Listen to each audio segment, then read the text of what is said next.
السلام علیکم سامعین، 8 ذی الحجہ اور 5 جون ہے۔ خبر کا عنوان ہے تدفین کا اعلان اور تعزیتی پیغامات۔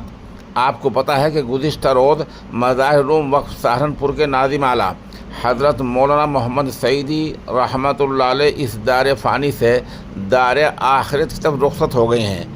دیر رات اعلان ہوا تھا کہ مرحوم کی تدفین آج ابھی 10 بجے ہوگی۔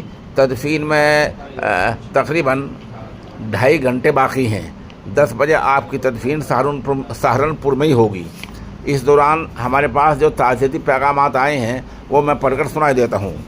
ام المدارس دارالعلوم دیوبند کے استاد اور مجلس تعبد ختم نبوت کے کل ہند نائب ناظم حضرت مولانا شاہ عالم گورکھپوری، مولانا احمد نصر بنارسی، جامعہ اشرف العلوم رشید گنگو کے محتم اعلیٰ مفتی محمد خالد سیف اللہ قاسمی، دارالعلوم بلالیہ کشمیر کے نائب محتمم مولانا محمد اسلم، بنگال سے مولانا محمد مظاہری، پانی پت سے مولانا محمد الیاس، مفتی محمد منور اودری، ادھر گورکھپور سے مولانا حذیفہ مظاہری امام و خطیب مسجد مظاہر الحق، مولانا لقمان مظاہری اور مولانا سلطان رشیدی، مولانا محمد مظاہر قاسم مدرسہ حسین سہارنپور۔